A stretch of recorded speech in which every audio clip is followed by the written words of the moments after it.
Hello, in this video I'll show you what could be the problem if you have a check engine light and a fault code P24C600 on your Range Rover Evoque Diesel. This is the fault code that I got when I ran my scan tool. The fault code is P24C600. The temperature sensor in the Soot Particulate Sensor has an electrical fault. This is a very common problem for these cars.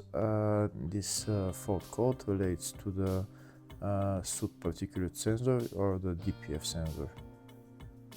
This DPF sensor has a temperature sensor integrated in it, and that sensor is giving a malfunction. Most of the time the problem is with that DPF sensor. In rare cases it might be a different problem. In the video I'll show you the location of that sensor and also how to test it before replacing it. I'll also show you how to replace it. First I'll show you the location of that sensor. The location of the sensor is on the exhaust pipe. This is the DPF right there. Just after the DPF there is a sensor right there, but that's not the DPF sensor, that's the NOx sensor. It has a control module as well, that's the control module on the NOx sensor. So we continue to follow this exhaust pipe until we see some other sensors. Here we can see there is two more sensors. Now we'll follow their wires just to see where they go. The first sensor, this is the first sensor, and that sensor is going to this control module, and this is the DPF sensor. Next we'll follow the other sensor to see the control module of it. This is the control module of it. This is another NOx sensor, but we're interested in that first sensor, this one right there. This is the DPF sensor of the Soot Particulate Sensor that we have the fault code for. The first test that we'll do is we're going to disconnect the electrical connector for this sensor, and we'll see what kind of fault code will display on the scan tool. So now we'll read the fault codes and we'll see what will show. We can see the first fault code, communication with Soot Particulate Sensor has a malfunction, and this is the second one that we had. So you can see the first two fault codes are about this Soot Particulate sensor. So this is the right sensor that I disconnected. Next I'm gonna go to that sensor and connect the sensor again and check the fault codes afterwards. Now that the sensor has been connected, first I'm going to clear the fault codes, and we'll see what fault codes come up. We can see there is only one fault that came up. The fault code for the communication with that Soot Particulate Sensor is gone because we already connected the electrical connector, but that fault code for the temperature sensor in the Soot Particulate Sensor is a permanent fault and can't be deleted because this sensor has a problem. Next I'll show you how to do another test just to make sure that the sensor is the actual problem. To do that test I'm going to get a new particulate sensor. I'm going to disconnect the electrical connector from the old sensor and connect it to the new sensor, and we'll see if the fault code will go away. This is the new sensor that I'm going to use. I'm not going to connect this new sensor to the exhaust pipe. I'm only going to disconnect the electrical connector from the old sensor and just connect it to the new sensor, and then I'll read the fault codes.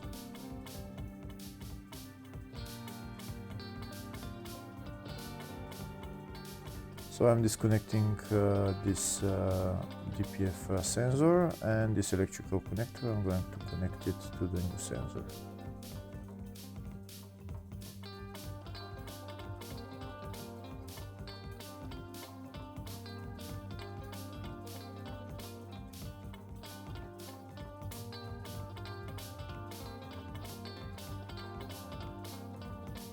Now that the new sensor is connected, I'm gonna go to my scan tool and check the fault codes. If the problem is with that old DPF sensor, then we should be able to clear the fault code for the temperature sensor.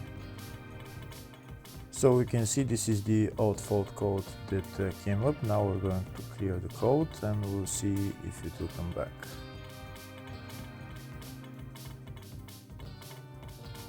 Fault code is cleared. Now we're going to read the fault code again, and the fault code is gone. That means the problem is with that sensor. With the new sensor, everything is working fine. We can see we're reading the fault code again and it's not coming up. We're going to read the fault code one more time and we can see no fault code is coming up, so that means the problem is solved. Next we'll show you how to replace this DPF sensor. First I'm going to disconnect the new sensor and leave it to the side, and then I'm going to start removing the old sensor. The sensor is held by two nuts that we need to remove.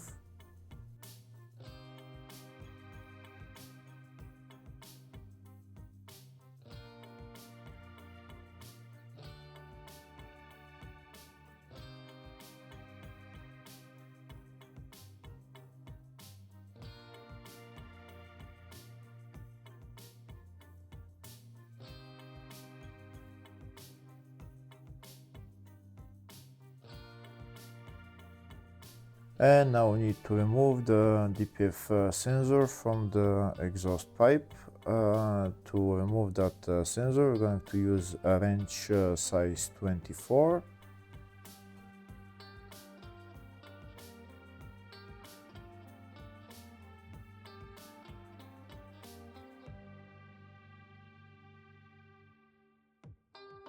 Here you can see I'm applying force with my wrench, but the sensor doesn't seem to be moving.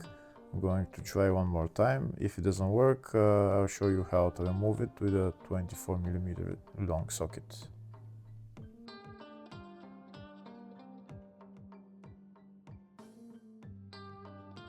Okay, it doesn't seem to work to loosen it with my wrench, so I'm going to use a 24mm socket. This is my socket that I'm going to use. To use it, first I'm going to cut the wire and try to put the socket this way. But my socket is not long enough, so we need to cut a little bit of the sensor so that we can get that socket in there.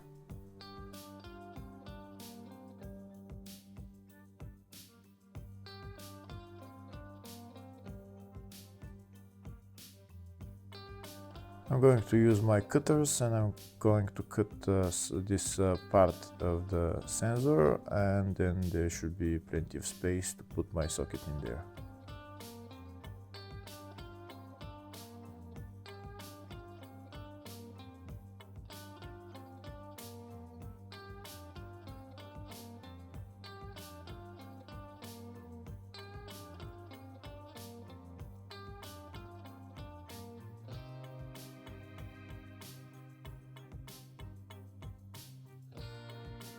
So the sensor is cut now, so now I'm going to put my long socket in there, and I'm going to use a long ratchet to loosen the DPF sensor and remove it.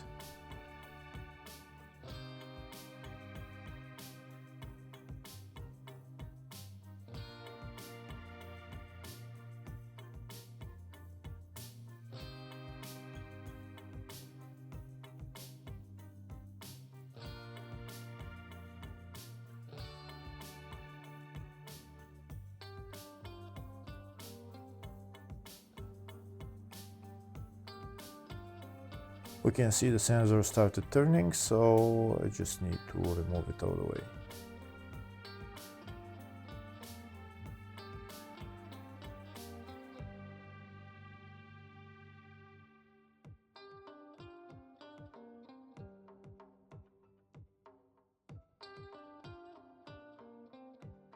And that's the DPF sensor out.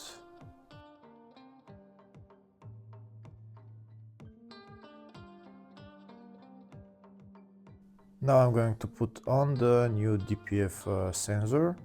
I'm going to put it in the hole in the exhaust pipe, and I'm going to tighten the nut.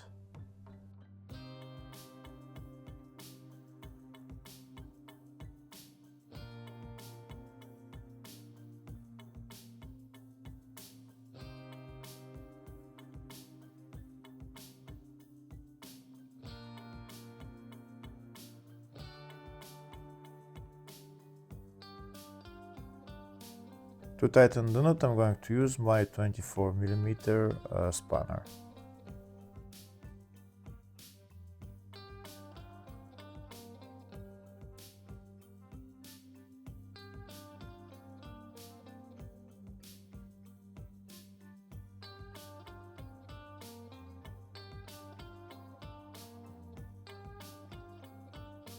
Now that the nut is tightened, next I'm going to put the control module of this DPF sensor into its place, and I'm going to put on the two nuts holding it, and then I'm going to connect the electrical connector. And that's how you diagnose this fault code for the temperature sensor in the Soot Particulate Sensor. Hopefully the video was helpful. If the video was helpful, please like and comment on the video and subscribe to the channel. Thank you very much.